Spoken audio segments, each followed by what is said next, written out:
Hello students, कैसे हैं आप सब। उम्मीद करता हूं आप सभी स्वस्थ और अच्छे होंगे। मैं हूं सूरज भटनागर और आप देख रहे हैं आपका अपना चैनल सूर्य बीएससी क्लासेस। मेरे इस चैनल पर आप सभी का स्वागत है। डियर स्टूडेंट, पिछले वीडियो में हमने बीएससी सेकेंड ईयर का एक टॉपिक शुरू किया था, linear differential equation with constant coefficient, यानी अचर गुणांकों वाली रेखिक अवकल समीकरण। इसका एक एग्जाम्पल हमने सॉल्व करके और आपको बेसिक चीज़ें सारी उसके अंदर समझाई थी, किस तरीके से कि इस इक्वेशन का हम सॉल्यूशन निकाल सकते हैं। आज के इस वीडियो में हम उसी टॉपिक को आगे बढ़ाएंगे। पिछले वीडियो में हमने देखा था कि अगर कोई हायर ऑर्डर की डिफरेंशियल इक्वेशन है तो उसका जो सॉल्यूशन होता है वो y बराबर C F plus P I का टोटल होता है, जिसमें सी एफ को हम कॉम्प्लीमेंट्री फंक्शन और आई एफ को इंटीग्रल पर्टिकुलर इंटीग्रल कहते हैं। तो पिछले एग्जाम्पल में जो हमने देखा था वो सी एफ निकालना सीखा था। आज हम एक ऐसा एग्जाम्पल लेंगे जिसमें सी एफ और पी आई हमको दोनों निकालने पड़ेंगे, और क्या क्या उसका फॉर्मूला था ये आपको सारी चीज़ें समझाई थी। आज के इस वीडियो में भी जो भी आवश्यकता होगी उसके हिसाब से मैं आपको फॉर्मूला बताता चलूँगा। आपसे केवल इतनी ही उम्मीद है कि आप इस वीडियो को लास्ट तक देखेंगे और मैं जो समझाने का प्रयास आपको कर रहा हूँ वो आप समझने की कोशिश करेंगे। फिर भी अगर आपके मन में कोई डाउट रह जाता है तो आपके पास कमेंट्स बॉक्स है जिसमें आप लिख करके मुझे बता सकते हैं। आपका अपना कोई सजेशन हो मेरे लिए तो वो आप बता सकते हैं, जो हम सुधार कर सकते हैं अपने अंदर। तो चलते हैं अपने वीडियो की ओर और इस एग्जाम्पल को सॉल्व करने की कोशिश करते हैं।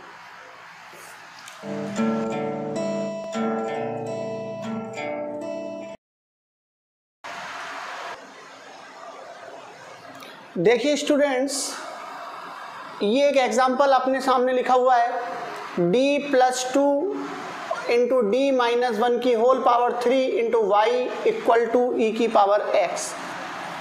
अगर कोई भी डिफरेंशियल इक्वेशन अगर हमको d अपॉन डी एक्स के पदों में लिख रही है तो हमें सबसे पहले उसको डिफरेंशियल ऑपरेटर के रूप में चेंज करना होता है, यानी d अपॉन डी एक्स की जगह पर हम कैपिटल लेटर में d लिखते हैं तो वो हो जाता है डिफरेंशियल ऑपरेटर के रूप में चेंज करना। अब हमको जो इक्वेशन दे रखी है वो पहले से ही डिफरेंशियल ऑपरेटर के रूप में दी हुई है, संकारकों के रूप में दे रखी है, d लिखा हुआ है।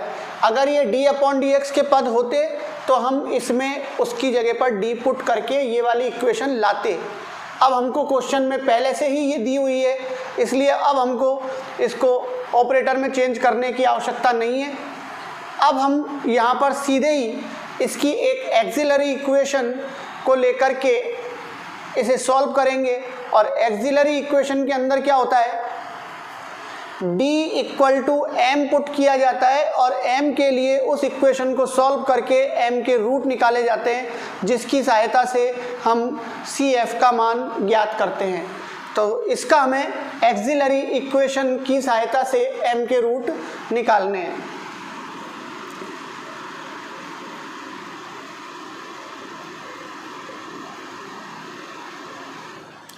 एक्सिलरी इक्वेशन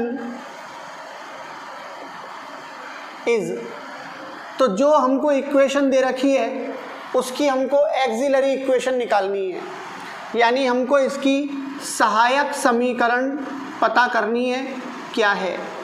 तो सहायक समीकरण जो होती है वो d की जगह पर m पुट करने से आती है। तो d की जगह पर अगर हम इसके अंदर m पुट कर देंगे तो साथ में ये भी ध्यान रखना है कि जब हम d की जगह पर m पुट करेंगे तो y नहीं लेना है, और CF निकाल रहे हम तो CF के लिए Q इक्वल टू 0 लेना है। राइट साइड का जो फलन है उसको हम Q से प्रदर्शित करेंगे, तो Q इक्वल टू 0 लेना है, y नहीं लिखना है, केवल d की जगह पर m लिख करके m के रूप में एक इक्वेशन लिखनी है, उसी को बोलते हैं एक्सिलरी इक्वेशन। तो यहाँ पर हमारे पास आ जाएगा m प्लस 2 m माइनस 1 की पावर 3 इक्वल टू 0। यहाँ से m के मान हमारे पास आएंगे। अगर हम m प्लस 2 को 0 के इक्वल करते हैं तो m की वैल्यू -2 आएगी, और m माइनस 1 को 0 के इक्वल करते हैं तो m की वैल्यू 1 आएगी। अब चूंकि m माइनस 1 की पावर 3 है, इसका मतलब हम ये मान सकते हैं कि ये फैक्टर 3 बार है, तो m की जो वैल्यू आएगी वो भी 3 बार ही आएगी, यानी 1 1 और 1, ये m की वैल्यू हमारे पास आ गई। तो हमारे पास m के 4 रूट आए, तो जब हम इसका CF लिखेंगे तो CF में भी 4 पद आएंगे अलग अलग, तो इसका CF हो जाएगा, CF का सीधा सा फॉर्मूला है C e की पावर mx। अगर सभी m के मान डिफरेंट हैं तो C e की पावर mx के जैसे उतने ही पद आएंगे जितने m के मान हैं। अगर m के मान इक्वल हो जाते हैं, 2 रूट आर इक्वल या 3 रूट आर इक्वल, तो उसके लिए उतने ही कांस्टेंट पदों को एक साथ लेना पड़ता है। अभी फिलहाल -2 डिफरेंट है और 1 3 मूल 3 रूट इक्वल है, तो इन तीनों के लिए कांस्टेंट एक साथ आएगा और इसके लिए कांस्टेंट एक अलग आएगा। अब ये हमारी मर्जी की बात है कि पहले हम इन तीनों को लिखना चाहते हैं या इसको लिखना चाहते हैं। कोई सा भी लिख सकते हैं, उसमें कोई गड़बड़ी नहीं है। अगर इसको पहले लिखते हैं तो 3 कांस्टेंट एक साथ लेने पड़ेंगे, चौथा इसमें आएगा, और अगर -2 को पहले लिखते हैं तो 1 कांस्टेंट इसमें आएगा और 3 मूल फिर इसके अंदर आ जाएंगे, 3 कांस्टेंट इसके अंदर आ जाएंगे। तो कोई सा भी हम पहले लिख सकते हैं। मान लीजिए हम -2 को पहले लिखते हैं तो C1 e की पावर mx, m की जगह पर -2, तो ये हो गया C1 e की पावर -2x प्लस, अब यहाँ पर 3 मूल r इक्वल, तो 3 कांस्टेंट एक साथ आएंगे x का गुणा होते हुए। C1 तो हम ले चुके, C2 plus x, C3 plus x square, C4, x का इंटू करते जाएंगे और अगला कांस्टेंट उसमें मिलाते जाएंगे।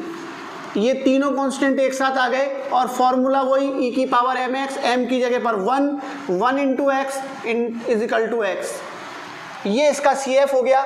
अगर मान लीजिए हम इन तीनों को पहले लेते तो यहाँ क्या आता, C1 plus x C2 plus x square C3 और e की पावर -2x, और इसके साथ फिर अगला कांस्टेंट आ जाता है C4 e की power x।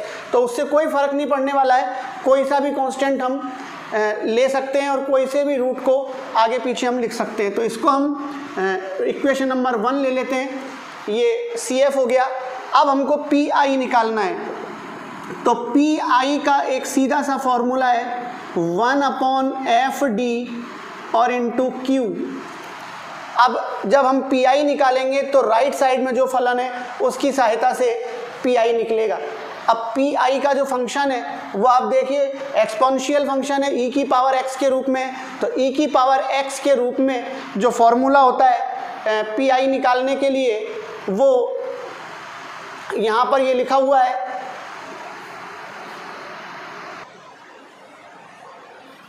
PI equal to 1/FD into Q होता है। अगर Q e की पावर ax के जैसा कोई फलन है तो जो उसका PI हमें निकालना है वो 1/a इंटू Q करना पड़ेगा। 1/a इंटू Q का मतलब d की जगह पर a पुट करना पड़ेगा। तो d की जगह पर जब हम a पुट करेंगे तो उसकी भी एक कंडीशन है कि fa इज नॉट इक्वल 0 होना चाहिए। अगर fa नॉट इक्वल 0 है तो हम d की जगह पर a पुट कर सकते हैं और वो उसका PI हो जाएगा। दूसरी कंडीशन कि अगर मान लीजिए कि d की जगह पर a पुट करने पर 0 हो जाता है, fa इक्वल टू 0 हो जाता है, तो ऐसी स्थिति में हम d की जगह पर a नहीं रख सकते हैं, क्योंकि अपॉन में 0 हो जाएगा तो अनंत आएगा, इन्फिनिटिव आएगा, जो हम नहीं ले सकते। तो ऐसी स्थिति में जो FD फंक्शन होगा उसको d माइनस a की पावर n से कंपेयर करेंगे और देखेंगे n की पावर यानी n की वैल्यू कितनी है, उस वैल्यू के हिसाब से PI x की power n upon factorial n into Q हो जाएगा।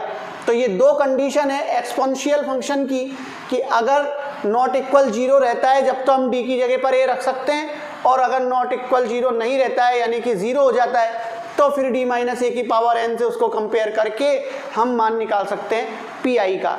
तो चलें देखें अपने इस प्रश्न में क्या हो रहा है। तो यहाँ पर हमको दिख रहा है 1/fd इंटू क्यू।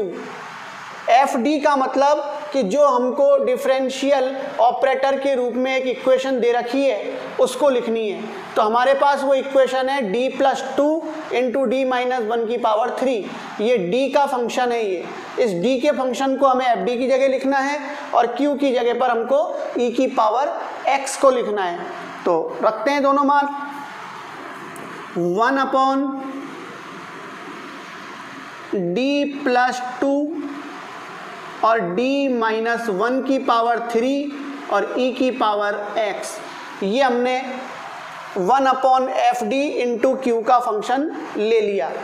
अब यहाँ पर जो ये e की पावर x लिख रहा है, इस e की पावर x की तुलना करेंगे, कंपेयर करेंगे e की पावर ax से, और e की पावर ax से कंपेयर करने के बाद हम ये देखेंगे कि a की वैल्यू कितनी है। तो x का जो कोफिशिएंट होगा वही a होता है और यहाँ पर x का कोफिशिएंट 1 है, इसलिए a का मान हमारे पास 1 है। अब हमारे पास नियम क्या है, रूल्स क्या है इसका, कि d की जगह पर a रखना है। तो d की जगह पर अगर a रखना है लेकिन 0 नहीं होना चाहिए।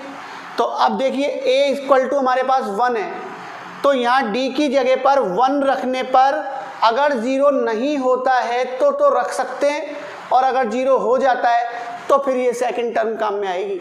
तो अभी यहाँ पर हमको दिख रहा है कि d प्लस 2 में अगर d की जगह पर हम 1 रख देते हैं तो ये 1 प्लस 2 से 3 होगा, यानी 0 नहीं होगा, तो इसमें रख सकते हैं। लेकिन सेकंड फैक्टर d माइनस 1 में d की जगह पर अगर 1 रखते हैं तो ये 1 माइनस 1 से 0 हो जाएगा। इसका सीधा सा अर्थ ये है कि इसमें नहीं रख सकते हैं d बराबर 1, इसमें रख सकते हैं। तो जिस फैक्टर में हम d की वैल्यू पुट कर सकते हैं उसमें तो कर देंगे, और जिसमें नहीं कर सकते हैं उसको अभी फ़िलहाल छोड़ देंगे, क्योंकि उसमें लगेगा ये दूसरा वाला नियम। देखिए 1/1 प्लस 2 d माइनस 1 की पावर 3 और e की पावर x, यानी जिसमें रख सकते थे उसमें हमने रख दिया, और जिसमें नहीं रख सकते थे d की वैल्यू 1 उसको हमने अभी एज इट इज छोड़ दिया। क्या होगा सॉल्व करने के बाद, pi इक्वल टू 1 प्लस 2 तो हो गया 3, तो ये 1/3 तो हमने अलग कर दिया। अब हमारे पास रह गया d माइनस 1 की पावर 3 और e की पावर x, ये अलग से आ गया।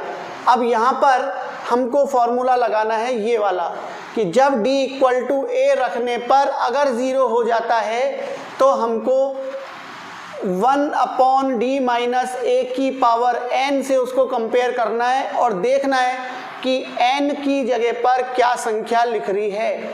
तो हमारे पास n की जगह पर 3 लिख रहा है 3, तो n की वैल्यू हो गई 3, और इसका जो फिर आंसर हमको लिखना है वो होगा x की power n upon factorial n into Q. तो यहाँ से ये हो जाएगा 1/3, x की पावर n का मतलब 3 अपॉन फैक्टोरियल 3 और e की पावर x। यहाँ पर n इक्वल टू 3 है और यहाँ पर a इक्वल टू 1 है। सॉल्व करेंगे इसको,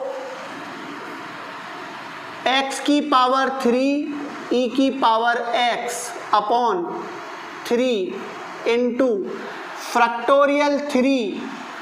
किसी भी फैक्टोरियल का मान अगर हमको निकालना है तो फैक्टोरियल के अंदर जो भी संख्या लिख रही है उसको वहीं से घटते क्रम में 1 तक लिखते हैं, यानी कि इसको हम लिखेंगे 3 into 2 into 1 equal to 6। Factorial 3 की वैल्यू हो गई 6, ये हो गया 6। तो यहाँ से अब हमारे पास आ गया 1/18 x की पावर 3 और e की पावर x। इसको हमने इक्वेशन नंबर 2 ले लिया। अब हमारे पास जो इक्वेशन हमको दे रखी थी सॉल्व करने के लिए, इस इक्वेशन का जो सॉल्यूशन होगा वो होगा y बराबर CF plus PI।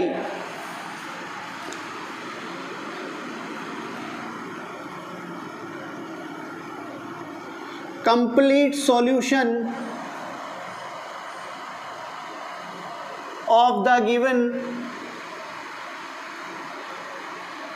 equation are y equal to CF plus PI।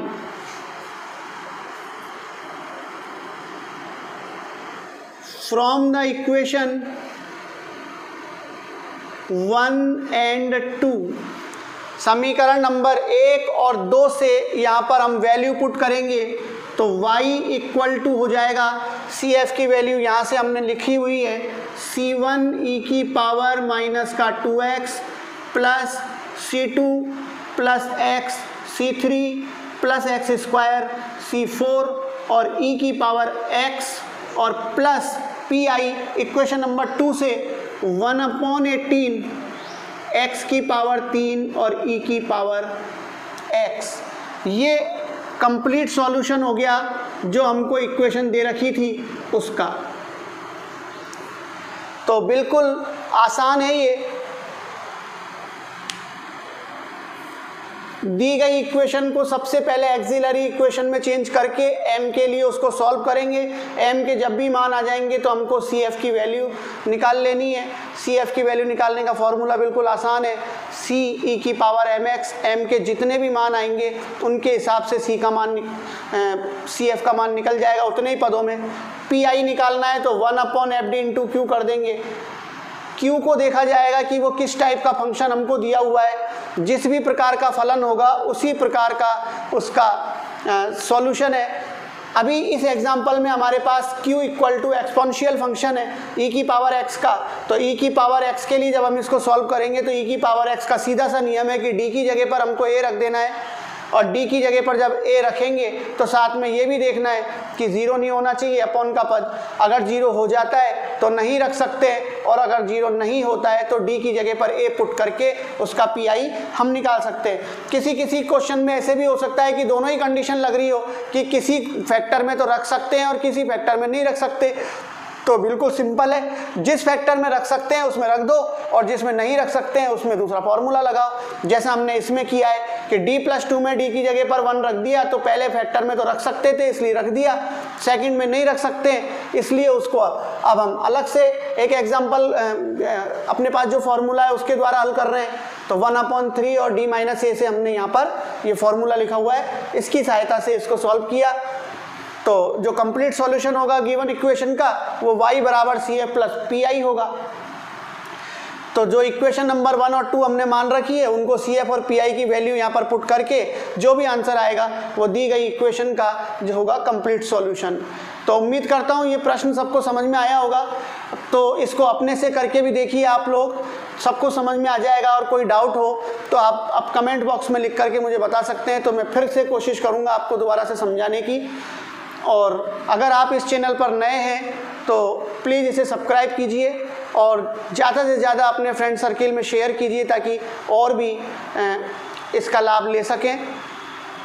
इस वीडियो में इतना ही। नेक्स्ट वीडियो में हम किसी और फंक्शन को लेकर के इस इक्वेशन को सॉल्व करने की कोशिश करेंगे।